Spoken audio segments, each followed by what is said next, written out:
ವೈದ್ಯರ ನೇಮಕ ಮಾಡಿ ಔಷಧಿಗಳನ್ನು ಪೂರೈಕೆ ಮಾಡಿ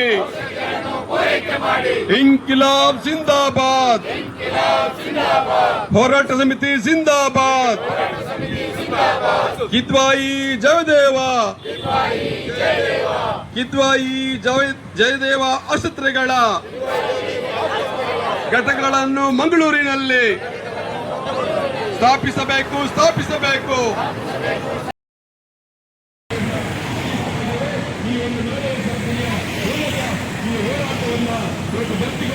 ಒಂದು ಎಚ್ಚರಿಕೆಯನ್ನು ಜಿಲ್ಲಾಡಳಿತಕ್ಕೆ ನಾವು ಕೊಡ್ತಾ ಇದ್ದೇವೆ. ಈ ಒಂದು ಹೋರಾಟದಲ್ಲಿ ಭಾಗವಹಿಸಿರ್ತಕ್ಕಂಥ ಎಲ್ಲರೂ ಕೂಡ ಬಹಳ ಬದ್ಧತೆ ಮತ್ತು ಐಕ್ಯತೆಯಿಂದ ಒಂದು ಸರಿಯಾದ ಎಚ್ಚರಿಕೆಯನ್ನ ಈ ಸರ್ಕಾರಕ್ಕೆ, ಇಲ್ಲಿನ ಜನಪ್ರತಿನಿಧಿಗಳಿಗೆ, ವಿಶೇಷವಾಗಿ ಈ ಕ್ಷೇತ್ರದ ಶಾಸಕರಾಗಿರ್ತಕ್ಕಂಥ ಡಾಕ್ಟರ್ ಭರತ್ ಶೆಟ್ಟಿ ಅವರಿಗೆ ಒಂದು ವೈದ್ಯರಾಗಿ ಈ ಜಿಲ್ಲೆಯ, ಈ ಕ್ಷೇತ್ರದ ಜನರ ಆರೋಗ್ಯದ ಬಗ್ಗೆ ಹೆಚ್ಚಿನ ಕಾಳಜಿಯನ್ನ ವಹಿಸಬೇಕಾಗಿರ್ತಕ್ಕಂಥ ಭರತ್ ಶೆಟ್ಟಿ ಅವರು, ಡಾಕ್ಟರ್ ಭರತ್ ಶೆಟ್ಟಿ ಅವರು ಇವತ್ತು ಈ ಸುರತ್ಕಲ್ ಸಮುದಾಯ ಆಸ್ಪತ್ರೆಯನ್ನ ನಿರ್ಲಕ್ಷ್ಯ ಮಾಡುವಂತಹ ಅವರ ಧೋರಣೆಯ ವಿರುದ್ಧ ಈ ಮಾನವ ಸರಪಳಿ ನಡೀತಾ ಇದೆ. ಈ ಜಿಲ್ಲೆಯಲ್ಲಿ ಇತ್ತೀಚೆಗಷ್ಟೇ ಆರೋಗ್ಯ ಮಂತ್ರಿಯಾಗಿ ಅಧಿಕಾರವನ್ನು ಸ್ವೀಕರಿಸ್ತಾ ಇರುವಂತಹ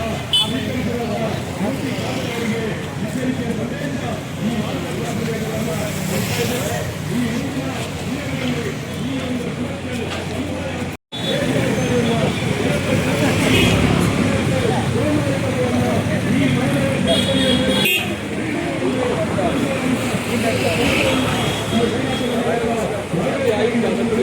ಈ ಒಂದು ಸುರತ್ಕಲ್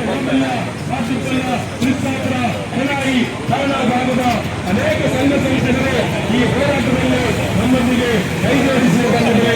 ಈ ಹೋರಾಟದ ಮೂಲಕ ಈ ಒಂದು ಆಳುವಂತಹ ಜನರಿಗೆ, ನಮ್ಮ ಜನಪ್ರತಿನಿಧಿಗಳಿಗೆ ಒಂದು ಸ್ಪಷ್ಟವಾದಂತಹ ಒಂದು ಸಂದೇಶವನ್ನ ಕೊಡುವಂತಹ ನಿಟ್ಟಿನಲ್ಲಿ ಈ ಹೋರಾಟ ನಡೀತಾ ಇದೆ. ಬಂಧುಗಳೇ, ಈ ಹೋರಾಟ ಇವತ್ತು ಈ ಒಂದು ಭಾಗದ ಸುರತ್ಕಲ್ ಪೇಟೆಯ, ಸುರತ್ಕಲ್ ಹೋಬಳಿಯ ಇವತ್ತು ಬಡವರ ಪರವಾದಂತಹ ಹೋರಾಟ, ಕಾರ್ಮಿಕರ, ಜನಸಾಮಾನ್ಯರ ಪರವಾದಂತಹ ಈ ಹೋರಾಟದಲ್ಲಿ ಕೈ ಜೋಡಿಸಿರ್ತಕ್ಕಂಥ, ಕೈ ಹಿಡಿದುಕೊಂಡಿರ್ತಕ್ಕಂಥ ಎಲ್ಲ ಜನಸಾಮಾನ್ಯರಿಗೆ ಸುರತ್ಕಲ್ ಆಸ್ಪತ್ರೆ, ಸರ್ಕಾರಿ ಆಸ್ಪತ್ರೆ ಉಳಿಸಿ ಹೋರಾಟ ಸಮಿತಿಯ ಒಂದು ಖಂಡಿತವಾಗಿ ನಿಮ್ಮೆಲ್ಲರನ್ನ ಈ ಒಂದು ಹೋರಾಟ ಖಂಡಿತವಾಗಿ ಬೆಂಬಲಿಸಿದೆ.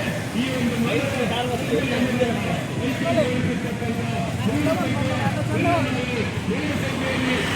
தலையில் ரிஃப்ளெக்ட் அடிக்கிறது.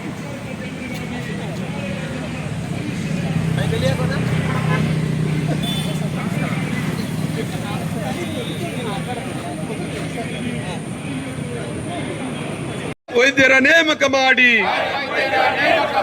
ಔಷಧಿಗಳನ್ನು ಪೂರೈಕೆ ಮಾಡಿ